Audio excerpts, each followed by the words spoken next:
তো ওয়েলকাম বন্ধুরা jobs নিউজরম YouTube চ্যানেলে। তো আসাম রাইফেলের তরফ থেকে একটি নতুন র্যালির নোটিফিকেশন রিলিজ করা হয়েছে।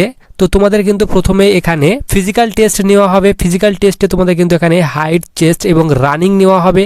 তুমি যদি সেখানে ফিজিক্যাল টেস্টে পাস করো তাহলে তোমাদের কিন্তু এখানে মেডিকেল এক্সাম নেওয়া হবে। মেডিকেল এক্সামের পর তোমাদের কিন্তু এখানে রিটেন এক্সাম নেওয়া হবে। এর মাধ্যমে তোমাদের কিন্তু এখানে সিলেকশন করানো হবে। তো তোমাদের এই ভ্যাকেন্সিতে কোন কোন পোস্টের জন্য তোমাদের এই নোটিফিকেশন রিলিজ করা হয়েছে এবং তোমাদের সেই পোস্টের জন্য তোমাদের এডুকেশন কোয়ালিফিকেশন কি চাওয়া হয়েছে, এজ লিমিট কি চাওয়া হয়েছে, ফুল ডিটেল সম্পর্কে কিন্তু আমরা আজকে ভিডিওতে আলোচনা করব। তো সবার প্রথমে তোমাদেরকে আমি একটি কথা বলি, তোমাদের কিন্তু এখানে বিভিন্ন পদে নিয়োগ করা হচ্ছে। গ্রুপ বি এবং গ্রুপ সি এই সব পদে নিয়োগ করা হচ্ছে এবং তোমাদের কিন্তু এখানে বিভিন্ন পোস্ট রয়েছে এবং বিভিন্ন পোস্টের জন্য তোমাদের কিন্তু এখানে আলাদা আলাদাভাবে এডুকেশন কোয়ালিফিকেশন এবং এজ লিমিট চাওয়া হয়েছে। তো দেখো আমরা এখানে অফিসিয়ালি নোটিশটি এখানে ডাউনলোড করে নিয়েছি। তো তোমরা এখানে দেখো তোমাদের এখানে বলা আছে office of the director general Assam rifle Shillong. তারপর তোমাদের নিচে বলা আছে www.assamrifle.gov.in। এরপর তোমাদের এখানে বলা আছে তোমাদের কিন্তু এখানে 21শে অক্টোবর 2023 থেকে ফর্ম আবেদন স্টার্ট হবে এবং তোমরা কিন্তু এখানে 19শে নভেম্বর 2023 পর্যন্ত এই ভ্যাকেন্সিতে আবেদন করতে পারবে। এরপর তোমাদের এখানে 1 নম্বর বলা আছে Assam rifle technical and tradesman recruitment rally 2024 is tentatively schedule from 18 December 2023। তো তোমাদের কিন্তু এখানে বলা আছে 18 ডিসেম্বর 2023-এ তোমাদের কিন্তু এই ভ্যাকেন্সির র্যালিটি শুরু করা হবে। এরপর তোমাদের এখানে বলা আছে গ্রুপ বি এবং গ্রুপ সির জন্য তোমাদের ভ্যাকেন্সি রিলিজ করা হয়েছে। টোটাল কিন্তু তোমাদের এখানে 161টি ভ্যাকেন্সি দেওয়া হয়েছে। এরপর আমরা এখানে সবার নিচে চলে আসি। তোমাদের এখানে বলা আছে হাউ টু অ্যাপ্লাই। তো তোমাদের কিন্তু এখানে অনলাইন মোডে আবেদন করতে হবে এবং তোমাদের কিন্তু এখানে প্রথমেই পিএসটি অর্থাৎ ফিজিক্যাল স্ট্যান্ডার্ড টেস্ট নেওয়া হবে। তারপর তোমাদের এখানে পিইটি ফিজিক্যাল ইফিসিয়েন্সি টেস্ট নেওয়া হবে। তারপর তোমাদের এখানে মেডিকেল এক্সামিনেশান, তারপর তোমাদের এখানে রিটেন এক্সামের মাধ্যমে সিলেকশন করানো হবে। এরপর তোমাদের এখানে অ্যাপ্লিকেশন ফির কথা বলা হয়েছে। তুমি যদি এখানে গ্রুপ বি পদে আবেদন করো, যেরকম তোমাদের এখানে religions teachers and bridge road post only, তো তুমি যদি এই সব পদের জন্য আবেদন করতে চাও তাহলে তোমাদের কিন্তু এখানে বলা আছে তোমাদেরকে 200 টাকা পেমেন্ট করতে হবে। এবং তুমি যদি এখানে গ্রুপ সি পোস্টের জন্য আবেদন করতে চাও তাহলে তোমাদের কিন্তু এখানে 100 টাকা পেমেন্ট করতে হবে। এবং তুমি যদি এখানে এসসি এসটি এবং ফিমেল ক্যান্ডিডেট হয়ে থাকো কিংবা এক্স সার্ভিসম্যান হয়ে থাকো তাহলে তোমাদেরকে কিন্তু এখানে কোনো অ্যাপ্লিকেশন ফি পেমেন্ট করতে হবে না, তোমরা এখানে ফ্রিতে আবেদন করতে পারবে।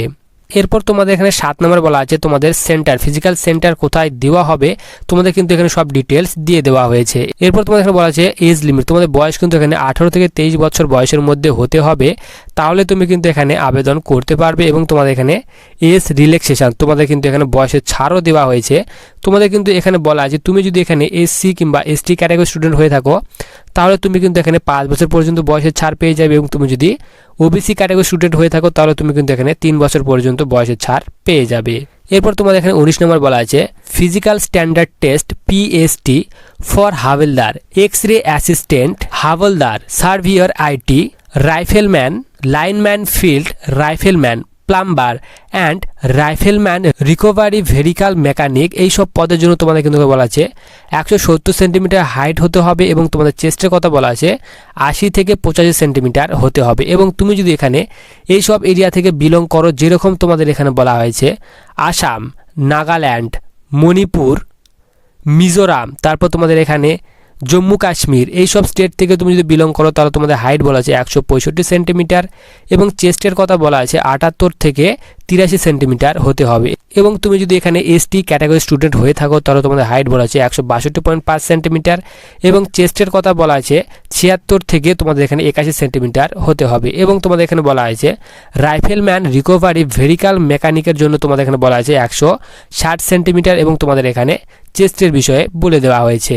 এরপর এখানে তোমাদের 20 নম্বরে বলে দেওয়া হয়েছে physical standard test PST for নাইব সুবেদার, ব্রিজ অ্যান্ড রোড, নাইব সুবেদার, electrical mechanic and warrant officer draughtsman only. তো এইসব পদের জন্য তোমাদের এখানে হাইটের কথা বলা আছে 170 সেন্টিমিটার এবং মেয়েদের ক্ষেত্রে বলা আছে 157 সেন্টিমিটার এবং চেস্টের ক্ষেত্রে বলা আছে পুরুষদের ক্ষেত্রে 80 থেকে 85 সেন্টিমিটার। এবং তুমি যদি এই সব স্টেট থেকে বিলং করো তাহলে তোমাদের কিন্তু হাইট বলা হয়েছে 165 সেন্টিমিটার, মেয়েদের ক্ষেত্রে বলা আছে 155 সেন্টিমিটার এবং ছেলেদের ক্ষেত্রে চেস্টের কথা বলা আছে 78 থেকে 83 সেন্টিমিটার। এবং তুমি যদি এখানে এসটি ক্যাটাগরি স্টুডেন্ট হয়ে থাকো তাহলে তোমাদের হাইট বলা আছে 162.5 সেন্টিমিটার এবং মেয়েদের ক্ষেত্রে বলা আছে 150 সেন্টিমিটার এবং ছেলেদের ক্ষেত্রে কিন্তু এখানে চেস্টের কথা বলা আছে 76 থেকে 81 সেন্টিমিটার।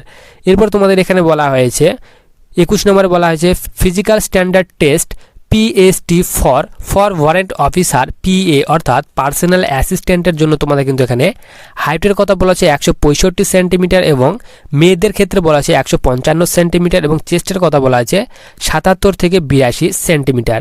এরপর তোমাদের কিন্তু এখানে রিল্যাক্সেশনও দেওয়া হয়েছে, তুমি যদি এই সব স্টেট থেকে বিলং করো, আসাম, হিমাচল প্রদেশ, জম্মু কাশ্মীর, তারপর হচ্ছে মণিপুর, মিজোরাম, এইসব স্টেট থেকে বিলং করলে তোমাদের কিন্তু এখানে হাইট বলা আছে 162.5 সেন্টিমিটার এবং মেয়েদের ক্ষেত্রে বলা আছে 150 সেন্টিমিটার এবং তোমাদের কিন্তু এখানে চেস্টের কথা বলা আছে 77 থেকে 82 সেন্টিমিটার। এরপর তোমাদের এখানে বলা আছে তোমরা যদি এখানে এসটি ক্যাটাগরি স্টুডেন্ট হয়ে থাকো তাহলে তোমাদের হাইট বলা আছে 162.5 সেন্টিমিটার এবং মেয়েদের ক্ষেত্রে বলা আছে 150 সেন্টিমিটার এবং চেস্টের কথা বলা হয়েছে এখানে 76 থেকে 81 সেন্টিমিটার।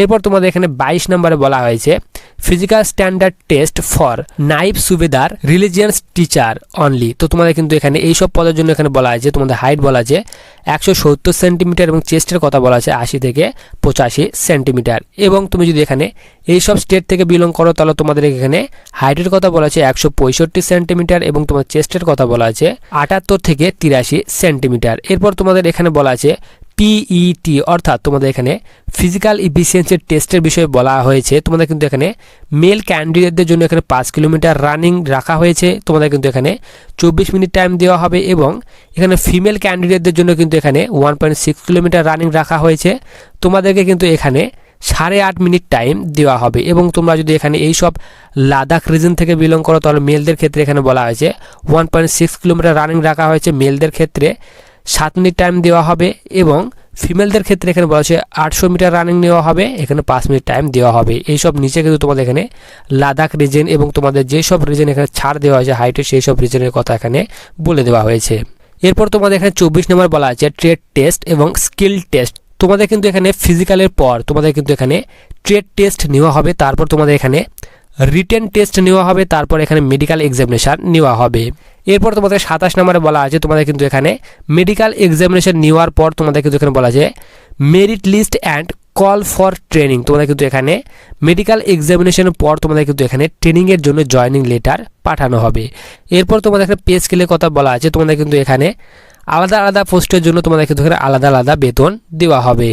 এরপর তোমাদের এখানে এডুকেশন কোয়ালিফিকেশন কথা বলা আছে, তুমি যদি এখানে ট্রেড পার্সোনাল অ্যাসিস্ট্যান্টের জন্য আবেদন করতে চাও তাহলে তোমাদেরকে এখানে বলা আছে বোথ মেল অ্যান্ড ফিমেল ক্যান্ডিডেটরা উভয়ে কিন্তু এই পোস্টের জন্য আবেদন করতে পারবে এবং তোমাদের কিন্তু এখানে এডুকেশন কোয়ালিফিকেশনের কথা বলা আছে, তুমি যদি এখানে সিম্পলি ইন্টারমিডিয়েট পাস করে থাকো তাহলে তুমি কিন্তু এখানে আবেদন করতে পারবে। এরপর তোমাদের বি নম্বরে বলা আছে ট্রেড, তোমাদের এখানে ট্রেড দিয়ে দেওয়া হয়েছে, তোমাদের এখানে বলা হয়েছে রিলিজিয়ান্স টিচারের জন্য আবেদন করতে চাইলে তোমরা কিন্তু এখানে মেল ক্যান্ডিডেট অনলি, তোমরা শুধু এখানে ছেলেরাই আবেদন করতে পারবে এবং তোমাদের এখানে এডুকেশন কোয়ালিফিকেশনের কথা বলা হয়েছে গ্র্যাজুয়েট পাস করে থাকলে তোমরা কিন্তু এখানে আবেদন করতে পারবে এবং তোমাদের বয়সের কথা বলা হয়েছে 18 থেকে 30 বছর বয়সের মধ্যে তোমার বয়স হতে হবে।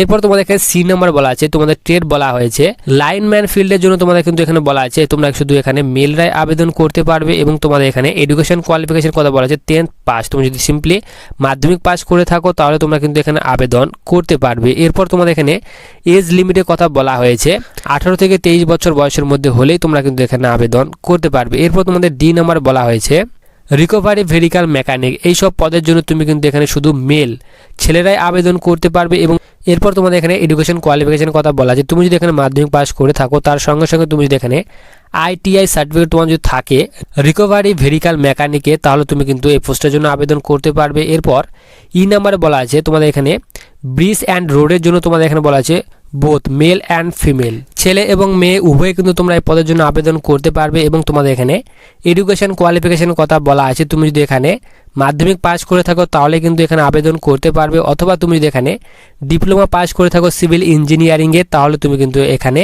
এই পোস্টের জন্য আবেদন করতে পারবে। এরপর তোমাদের এখানে এফ নাম্বারে বলা হয়েছে ইলেকট্রিক্যাল অ্যান্ড মেকানিক পদের জন্য তোমরা কিন্তু এখানে বোথ ছেলে এবং মেয়ে উভয়ে আবেদন করতে পারবে এবং তোমাদের এখানে এডুকেশন কোয়ালিফিকেশনের কথা বলা আছে ব্যাচেলার ডিগ্রি।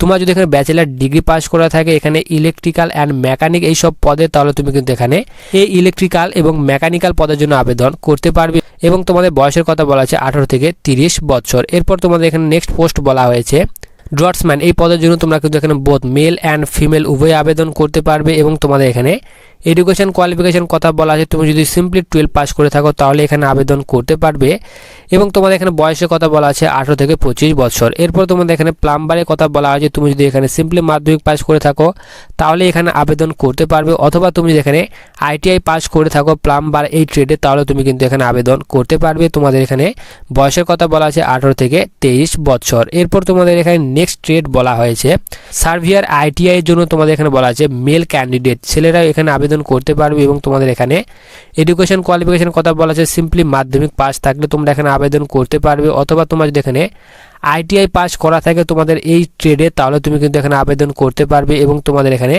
বয়সের কথা বলা আছে 20 থেকে 28 বছর। এরপর তোমাদের এখানে নেক্সট ট্রেড বলা হয়েছে এক্স-রে অ্যাসিস্ট্যান্ট। এই পদের জন্য তোমাদের কিন্তু এখানে এডুকেশন কোয়ালিফিকেশন কথা বলা আছে 12 পাস এবং তোমাদের এখানে এজ লিমিটের কথা বলা আছে 18 থেকে 23 বছর বয়সের মধ্যে হলে তুমি কিন্তু এই পোস্টের জন্য আবেদন করতে পারবে। এরপর এখানে নিচে তোমাদের এখানে স্টেট ওয়াইজ ভ্যাকেন্সি কিন্তু এখানে ভাগ করে দেওয়া হয়েছে, যেরকম এখানে আন্ধ্রপ্রদেশ, তারপর এখানে 2 নম্বর পর আছে অরুণাচল প্রদেশ। এইভাবে তোমাদের কিন্তু এখানে সব স্টেট ভাগ করে দেওয়া আছে, যেরকম তোমাদের এখানে উপরে বলা আছে আসাম, তারপর বিহার, এইসব স্টেট তোমাদের কিন্তু ভাগ করে দেওয়া হয়েছে। যেরকম আমাদের এখানে সবার নিচে চলে আসি ওয়েস্ট বেঙ্গলে কতগুলি ভ্যাকেন্সি দেওয়া হয়েছে। এখানে তোমরা দেখতে পাচ্ছ 28 নম্বরে তোমাদের এখানে ওয়েস্ট বেঙ্গলের এখানে ভ্যাকেন্সি দেওয়া আছে। টোটাল কিন্তু এখানে ওয়েস্ট বেঙ্গলের 6টি ভ্যাকেন্সি দেওয়া হয়েছে। তো ভিডিওটি তোমার যদি কোনো হেল্পফুল মনে হয় তাহলে ভিডিওটিকে অবশ্যই লাইক করে চ্যানেলকে সাবস্ক্রাইব করে পাশে থাকা বেল আইকনটিতে ক্লিক করো বিভিন্ন ধরনের চাকরির সাথে নোটিফিকেশন পাওয়ার জন্য।